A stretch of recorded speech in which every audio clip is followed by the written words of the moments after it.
تھوڑی دیر تک مختلف پہلوؤں پر گفتگو کرتے رہے، پھر ایک غیر معینہ مدت کے لیے جدا ہو گئے۔ نیلو اگو کے ساتھ کہیں بھی چلنے کو تیار تھی، لیکن اگر کوئی مسلط کی راہ نکلنا چاہتا تھا جس کے امکانات بہت کم تھے، تاہم اس نے نیلو کو تسلی دی تھی کہ وہ جلد از جلد اس مسئلے کا کوئی نہ کوئی حل نکال ہی لے گا۔ اس مسئلے کا تو کوئی مثبت حل برآمد نہ ہو سکا، لیکن چودھری حکمداد نے اپنے منصوبے پر عمل کر ڈالا۔ اس نے پٹواری رب نواز کے توسط سے فضلو کی زمین اپنے نام کروا لی تھی اور 500 روپے یہ اسے خیرات سمجھ کر دے دیے تھے۔ فضلو کے پاس یہ رقم وصول کرنے کے سوا کوئی چارہ نہیں تھا۔ سونا اگلنے والی 5 ایکڑ زمین کی قیمت 500 روپے وصول کر کے اس کا دل خون ہو گیا تھا، مگر وہ مجبور تھا۔ اس کھلے ظلم کے خلاف وہ احتجاج کرتا بھی تو کہاں جاتا۔ وہ رو دھو کر خاموش ہو بیٹھا۔ اس واقعے کا سب سے زیادہ صدمہ اگو کو پہنچا تھا۔ اس وقت اس کے وجود میں غصے اور انتقام کا طوفان ابھر رہا تھا۔ اس کا جی چاہ رہا تھا کہ وہ ابھی اٹھے اور آندھی طوفان کی طرح چودھریوں پر چڑھ دوڑے، خود مر جائے یا ان کو نست و نابود کر دے، لیکن نیلو کی ایک قسم اس کے پاؤں کی زنجیر بن گئی تھی۔ آخری ملاقات میں نیلو نے اگو کو قسم دی تھی کہ وہ اس سے وعدہ لیا تھا کہ وہ کسی بھی قسم کی انتقامی کارروائی سے باز رہے گا۔ اگو کو نیلو سے جدا ہوا ہر وعدہ نبھانا تھا۔ ماہ گزر گئے، پھر ماہ پہ ماہ گزرنے لگے۔ چودھری کی دی ہوئی رقم کتنے دن چل سکتی تھی؟ بالآخر فضلو کو مجبوراً چودھریوں کے کھیتوں میں مزدوری کرنا پڑی۔ اگو بھی اپنے باپ بیٹے کے ساتھ گدھے کی طرح پورا دن کام کرنے لگا۔ کچھ دنوں کے بعد چھوٹے چودھری منصب نے شرط عائد کر دی کہ فضلو کی بیوی اور بیٹی کو بھی کھیتوں میں کام کرنے کے لیے آنا پڑے گا، ورنہ وہ ان کو بھی مزدوری سے خارج کر دے گا۔ بادل ناخواستہ اگو کا پورا گھر چودھری حکمداد کے کھیتوں میں صبح سے شام تک اپنا خون پسینہ ایک کرنے لگا۔ اس دوران میں 1 یا 2 بار اگو نے نیلو سے ملاقات بھی کی تھی، لیکن بہت چھپ چھپا کر۔ لگتا تھا اگو نے اپنے حالات سے سمجھوتا کر لیا ہے۔ اب اس کے لیے یہی بہت کچھ تھا کہ وہ نیلو اس سے بھی مل لیتی تھی۔ نیلو کو حاصل کرنے کی خواہش اس کے دل میں موجود تھی، مگر ہر گزرتے دن کے ساتھ دھندلاتی جاتی تھی۔ اسے یقین ہوتا جا رہا تھا کہ نیلو نے بھی اسے نہیں مل سکے گی۔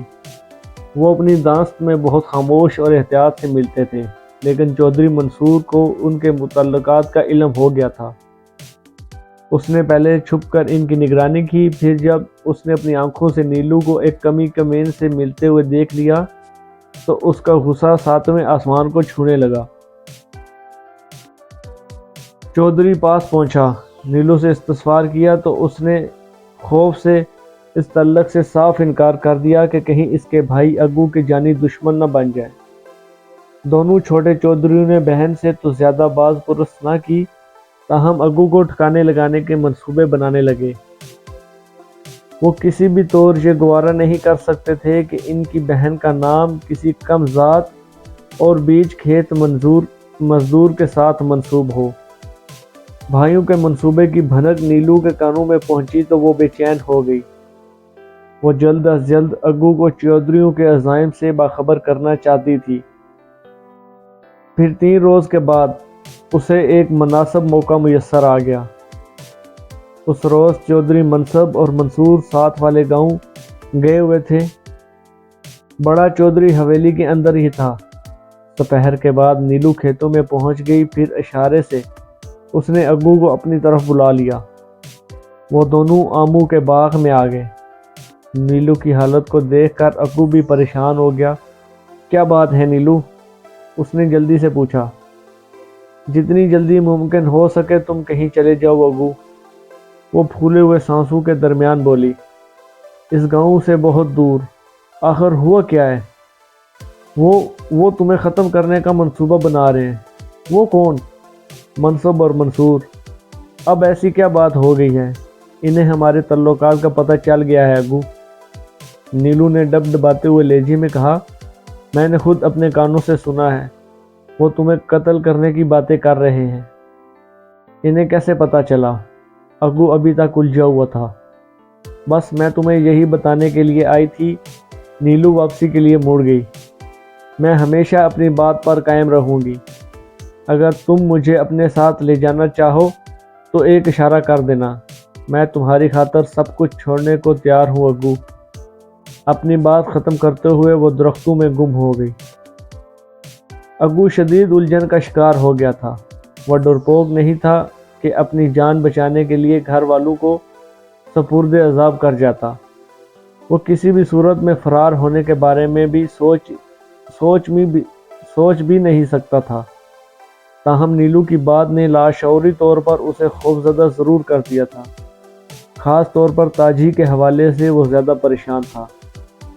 وہ انہی خیالوں میں گم تھا کہ اچانک اسے اپنے سامنے چودھری منصب کھڑا دکھائی دیا۔ نہ جانے کب وہ ایک درخت کی اوٹ سے نکل کر اس کے مقابل آ کھڑا ہو گیا۔ در حقیقت دوسرے گاؤں میں جانے والی بات دونوں بھائیوں نے جھوٹ موٹ پھیلائی تھی۔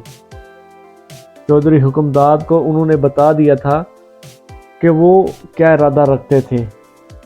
وہ اگو کو گھیر کھاڑ کر جھوٹے مقدمے میں الجھانا چاہتے تھے تاکہ وہ جیل چلا جائے۔ اس طرح ان کی بہن بھی محفوظ ہو جاتی اور انہیں انتقاماً اگو کی بہن پر ہاتھ صاف کرنے کا موقع بھی مل جاتا۔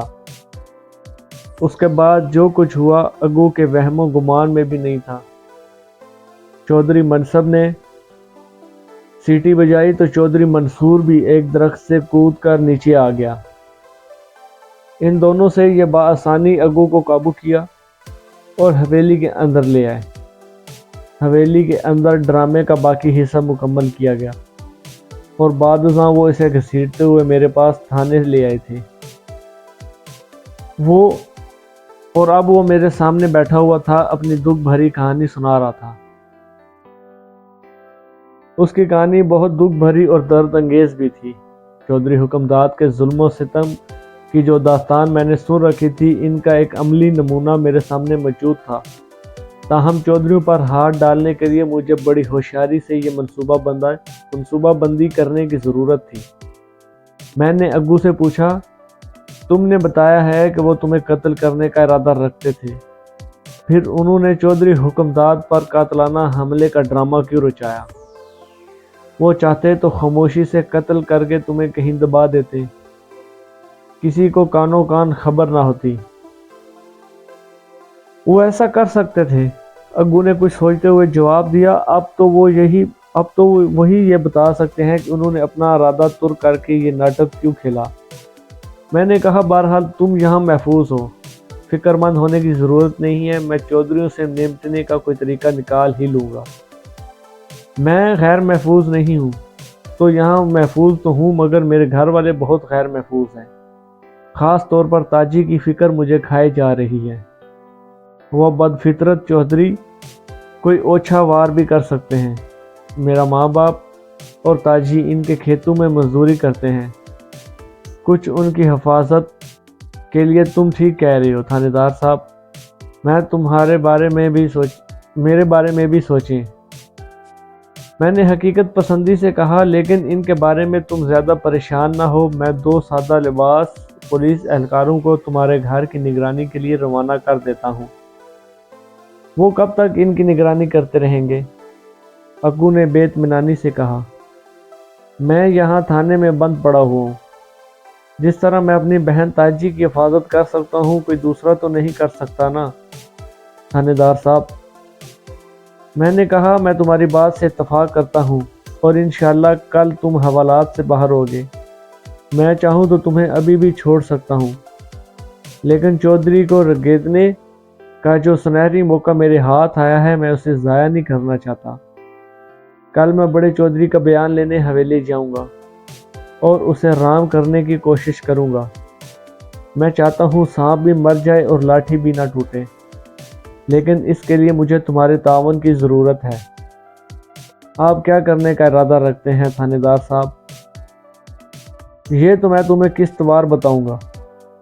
میں نے کہا، بس تمہیں آنکھیں بند کر کے میرے مشوروں پر عمل کرنا ہوگا۔ آپ جو کہیں گے میں وہی کروں گا، فی الحال تم حوالات میں جا کر آرام سے سو جاؤ۔ میں نے تسلی آمیز لہجے میں کہا، باقی باتیں کل ہوں گی۔ وہ خاموشی سے اٹھا اور میرے کمرے سے نکل گیا۔ میں نے واضح طور پر محسوس کیا کہ وہ کچھ بھی نہیں کر سکتا تھا۔ میری تسلی سے مطمئن نہیں تھا، تاہم میں سربست اس کے لیے کچھ اور بھی نہیں کر سکتا تھا۔ جی ویورز، کیسی لگی آپ کو یہ ایپیسوڈ؟ اگر آپ کو ایپیسوڈ اچھی لگی تو کائنڈلی لائک کریں، سبسکرائب کریں اور شیئر کریں۔